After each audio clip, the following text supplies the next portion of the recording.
welcome to both Derby Book Festival and Buxton International Festival. Now, this is a complete treat because you were booked to come to Derby and Buxton to talk about your book on the Mitfords, but this is just too wonderful a story to not speak to you about. So it's this your lovely book, your latest book, The Last Landlady.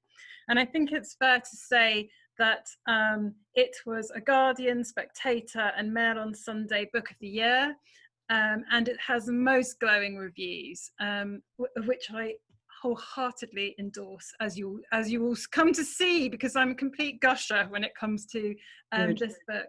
So I love it.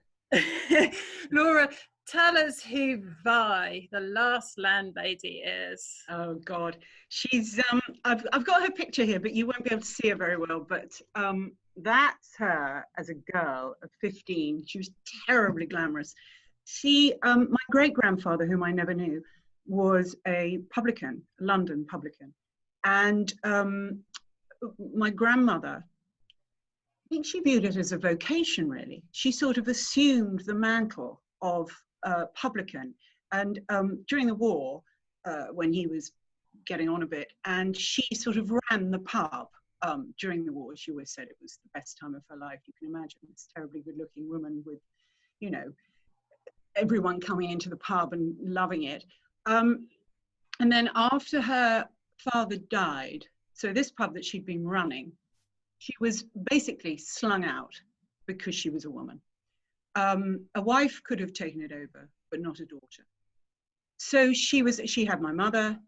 She was divorced, single mother, you know, with a young child. I mean, it doesn't really bear thinking about, but if you asked her about it, and she'd just, oh, well, darling, it worked out, you know, we sorted it out, blah, blah.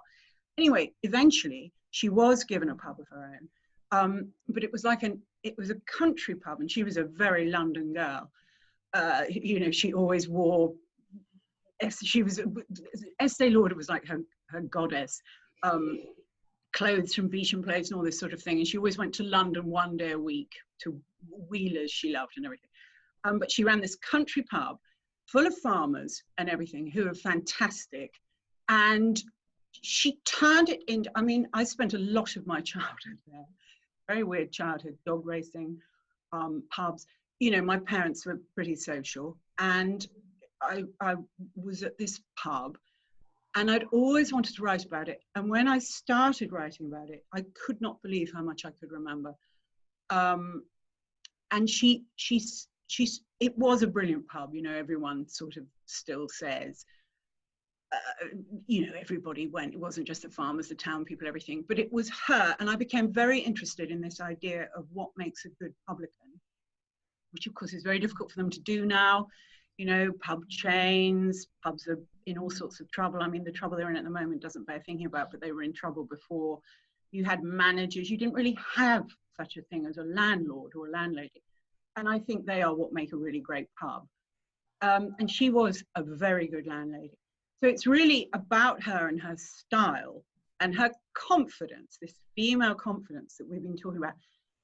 Socially, she was not much to do with the Mitfords. In spirit, she was very Mitford. She had a blithe assurance that was nothing to do with arrogance. I say in the book, if you put her in Holloway Jail, if you put her at Buckingham Palace, she would have been the same. Sense of self was indestructible. And she, as a child, she fascinated me.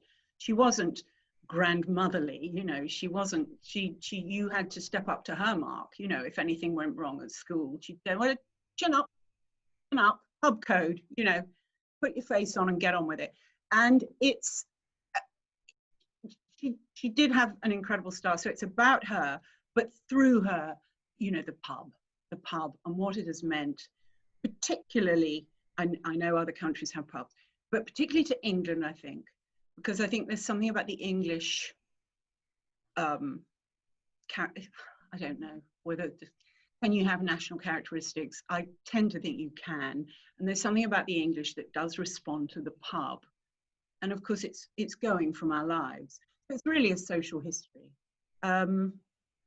Through her, you know, I remember toward the end of her tenure at the pub, she was asked to do food, which she thought was like akin to, she really thought food was decadent in pubs. She'd put a lump of cheddar on the bar, the biggest lump of cheddar you ever saw, with a load of stuff, and people could have a bit of that. And that was pub food. But food, sandwiches, pies, she thought that was wrong. That was not pub. And it did change the atmosphere of the pub. And then she sort of drifted away from it and came to live in the house I'm in now.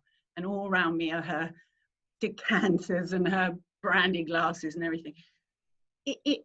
I came to think of the pub as an expression of a certain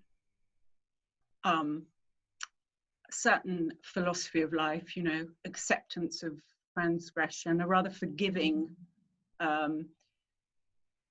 I talk quite a lot about Patrick Hamilton in the book, and how he, in one of my favorite novels, The Slaves of Solitude, he sets the boarding house mentality against the pub mentality. And, you know, one is repressed and correct and well behaved, and the other is, you know, transgressive and but kind of human. And I came to think that pubs were really rather important, actually. Writing her life, that was what I discovered, how much I loved pubs and how important I thought they were. I mean, we're recording this during tricky times when people are desperate for things to read. So I would say that I had owned The Slaves of Solitude by Patrick Hamilton for a good decade. And having read your book, I read Patrick Hamilton, and I said to you how much I had enjoyed that book and that work. You wear your scholarship very lightly on the sort of social history of the pub that is intrinsic to the book. You don't realize how much you're picking up because you are mesmerized by these amazing characters. And thinking of the food, one of the other great characters, of which there's many, is Irene. And when it comes to food, it's Vi's friends that really push that on, don't they, in their crazy, very tiny pub kitchen. Oh God, that kitchen. I mean, how it ever, I mean, I dread to think, you know, now health and safety would be, I mean, you know, it really, and I mean, yes, we are going back sort of 30 plus years, but nevertheless, I don't know how they got away with it. But but the food, you see, she had a, you know, my father always used to say, because he adored her and he was a regular, you know, coming back, he worked in London, come back from London, stop off, drink with Violet. And it was like that thing, it was like a sort of sane stopping place in the day, you know. And that pub, I mean, all sorts of people went to that pub. Some of them were rather sort of well-to-do, some of them were poor old boys, you know, some of them were, like I said, the farmers who were the life, really. God, brilliant. And but it was that, like horse racing used to be, but it isn't really anymore. You know, anyone could go, and there had to be, in a good pub, of course a bad pub is different, a spirit of acceptance, you know, that I always remember in the mornings, which was so boring, and because I used to serve behind the bar when I was doing my A-levels, and I thought that would be quite exciting, it was so boring. And there were these three who used to sit on a settle, which had come from my grandfather's pub, beautiful settle. And they hardly spoke. One had been a prisoner of war, and I mean, he never got over it. And this poor woman who used to sit there and try and make conversation with these old boys. I don't know what they were doing there, but it was better. It was like you realize the value of the words public house. You're at home, but you're not quite at home. So you've got to put on a little bit, there's a little bit of a show you're putting on, you're just making a little bit of an effort, but you're at home and you can still be yourself and people will accept you. Of course, a bad pub's completely different, you know, that's terrible. A bad pub there's nothing worse. But I did find myself thinking a lot about those three and how every day, instead of, I say, sitting at home, they could have sat at home and watched Crown Court, but they didn't. They made the effort and went to the pub. Obviously, they wanted to drink, obviously, but there was something a little bit more than that going on. And there's something, there's, you know, there's something, so, and I talk quite a lot about the difference between drink and pubs, and how I know people say nowadays that everyone's drinking less. There must be people that I don't know or don't see, because it seems to me that people are drinking a lot more. And drink and pubs are they're slightly different concepts, you know, and that drink for the sake of being drunk is not really, in a pub you try to hold your end up, you try to hide the fact that you were raging drunk, because there is this kind of pub code which the landlord or landlady kind of was orchestrating and expecting you to behave to a certain standard, which you probably would not do, but nevertheless you strove to play your part in the evening. And of course also you had opening hours, closing hours, and that made a hell of a difference. This regulated pleasure, which is not what pubs are like now. They're just, it's all pleasure, so therefore it becomes a bit pleasureless.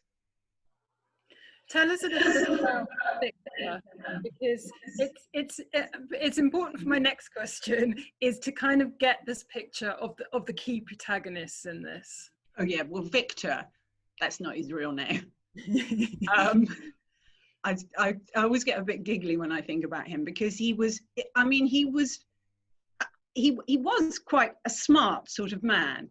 She'd met him during the war, and he was married, but anyway, then they both were divorced, but they never got married again. She didn't want to. She didn't really want anyone. She was married to the pub. And as I say, she thought of it almost like a vocation, because she had brothers, but she was the one who took it on. And she really was, it was like a vocation. It suited her personality. She had a huge amount of personality, and that was the way she expressed it. And everybody lapped it up, and she never made herself cheap, but they all wanted to be in with her. So Victor was a kind of adjunct. She had to have someone. She always used to say, "You've got to have a man," which is, the way people talked. It's exactly what Debo Devonshire said to me. And she did rely on my father a certain amount to do like her taxes and everything. But Victor had been a guitarist, and he played with Louis Armstrong when Louis Armstrong did a British tour. I can't quite remember when. And anyway, he played with him, which gave him a certain glamour. And he could, when they went on their days to London once a week, he was known. He could go, and they sort of saw everyone. They went to see Danny Kaye, and they were you couldn't, standing room only. They were standing at the back with Vera Lynn, and what was her husband's name? Harry something. They knew all those people, and he could go to Denmark Street, and all the musicians knew him. He had a certain glamour, and he would take her to the Colony Club and things like that. So there was this kind of, and the Caprice where Princess Margaret always was and everything. So she kind of touched on that semi-bohemian 50s glamour that I also found quite fascinating to write about. Because now everything is so in your face and imagistic, and what really fascinated me about her was that she just lived her life. She had no introspection. When I asked her a question, she was bloody hopeless at answering it. And because she didn't reflect, I don't think being introspective would make you a good landlord, really. You've got to push your personality outwards. Very tiring, twice a day, like being on the stage. And she lived this life that I thought was rather fascinating, these 50s play, the talk of the town, all that kind of thing.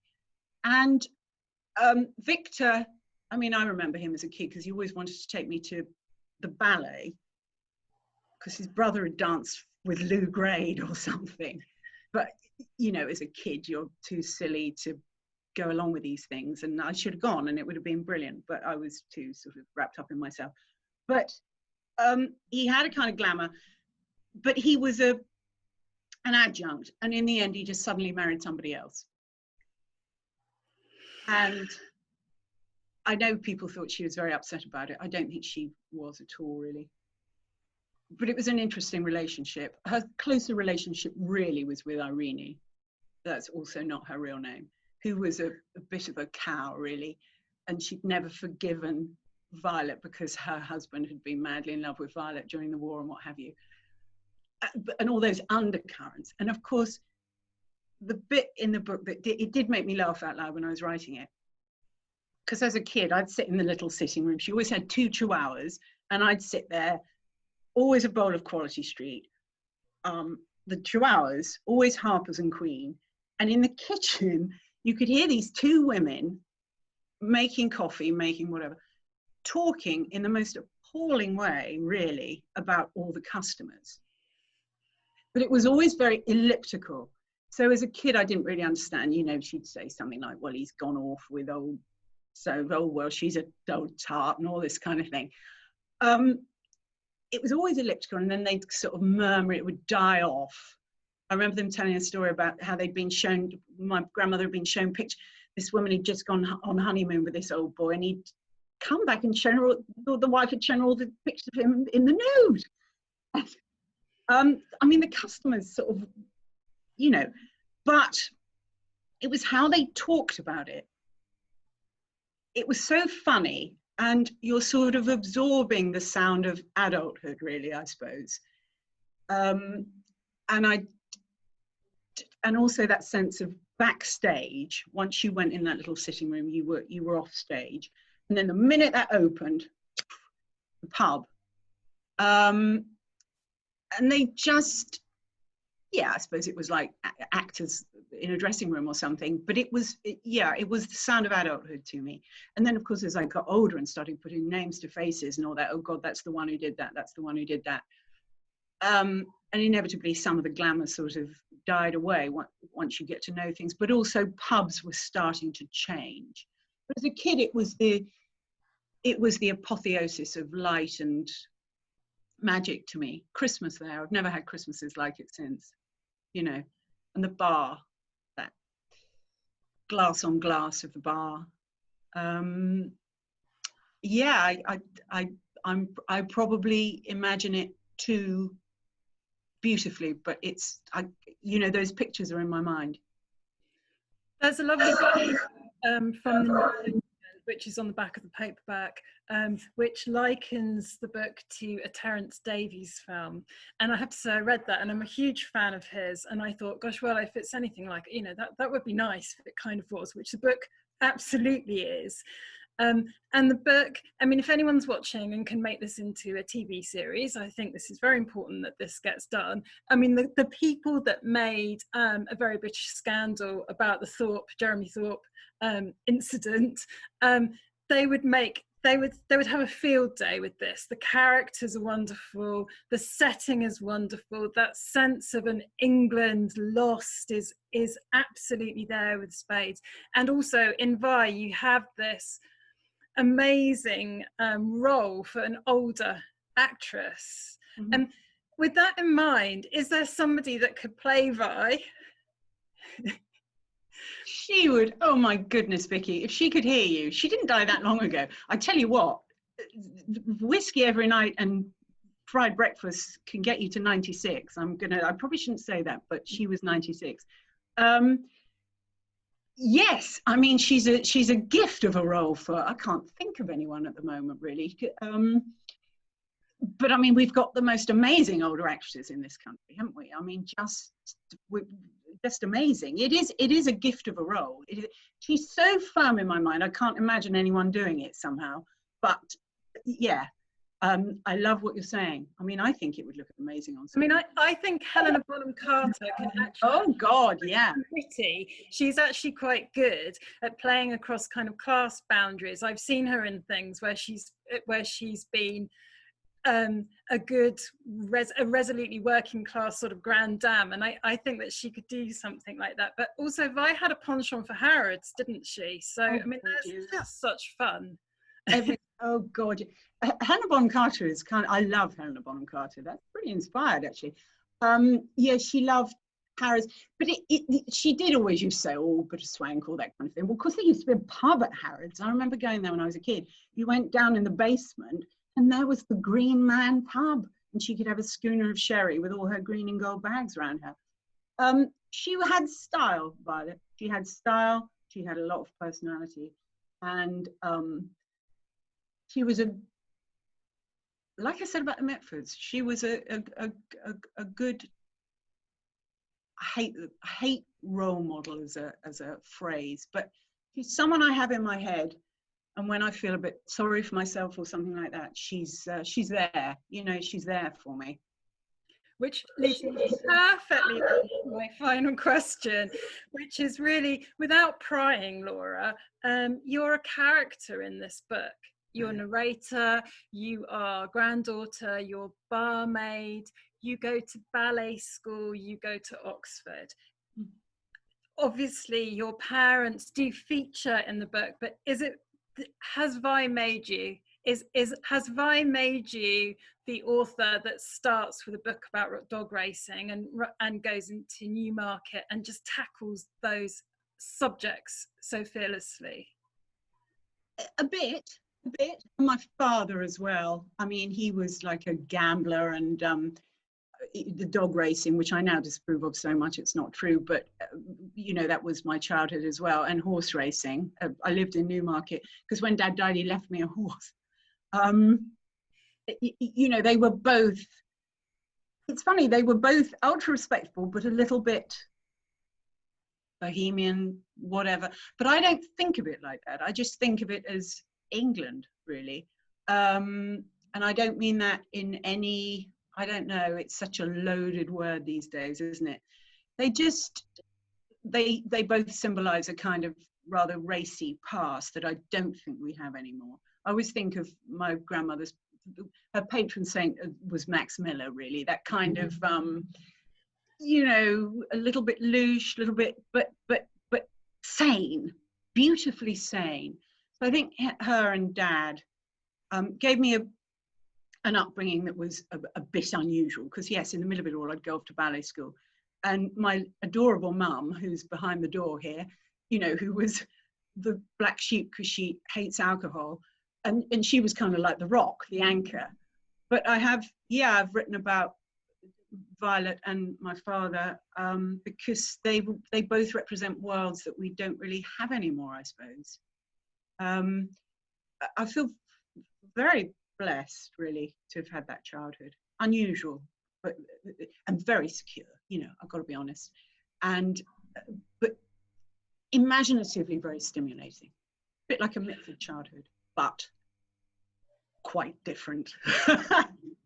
Laura, it's been a complete pleasure to speak to you, and I do absolutely look forward to whatever else you choose to write about. I'm sure it will be a hoot. Vicky, thank you very much. What can I say? You are wonderful. I've loved it. Thank you. Thank you.